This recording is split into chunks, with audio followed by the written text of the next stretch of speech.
আসসালামু আলাইকুম এভরিওয়ান, কেমন আছেন? আশা করি সকলেই ভালো আছেন। তো আপনার মাঝে চলে আসলাম আরও একটি ভিডিও নিয়ে। তো আজকের ভিডিওতে আপনাদেরকে দেখাবো মেসেঞ্জারে কীভাবে আপনি রিংটোন পরিবর্তন করবেন এবং কি চেঞ্জ করবেন। তো আমরা কিন্তু অনেকেই মেসেঞ্জার ব্যবহার করি, মেসেঞ্জারে একই রিংটোন বারবার আসলে কিন্তু আমাদের অনেকটাই বিরক্ত লাগে। তো আপনি চাচ্ছেন সেই মেসেঞ্জারে সেই রিংটোন আপনি পরিবর্তন করবেন। তো কীভাবে পরিবর্তন করতে হয় আপনি হয়তো জানেন না।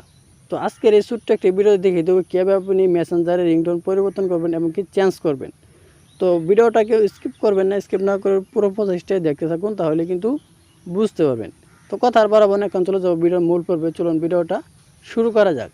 তো মেসেঞ্জারে রিংটোন চেঞ্জ করার জন্য আপনি প্রথমে মেসেঞ্জারের উপর ক্লিক করে দিবেন। মেসেঞ্জারের উপর ক্লিক করার পর এরকম একটি ইন্টারভিউ শুরু করবে। তো এখানে উপর দিকে দেখছেন আপনি 3 লাইন্স অপশন, এখানে আপনি ক্লিক করে দিবেন। ক্লিক করার পর এরকম একটি ইন্টারফেস আবার শুরু করবে। এখানে দেখতে পাচ্ছেন আপনি সেটিংস, এই অপশনটার উপর আপনি ক্লিক করে দিবেন। এই অপশনটার উপর ক্লিক করার পর একটু নিচে দিকে স্ক্রল ডাউন করবেন। স্ক্রল ডাউন করার পর এখানে আপনি বের করে নেবেন নোটিফিকেশন সাউন্ড। এই নোটিফিকেশন সাউন্ডের উপর আপনি পুনরায় ক্লিক করে দিবেন। ক্লিক করার পর এরকম একটি ইন্টারফেস শুরু করবে। এখানে আপনি দেখতে পাচ্ছেন রিংটোন মেসেজ। এই রিংটোন মেসেজের উপর আপনি ক্লিক করে দিবেন।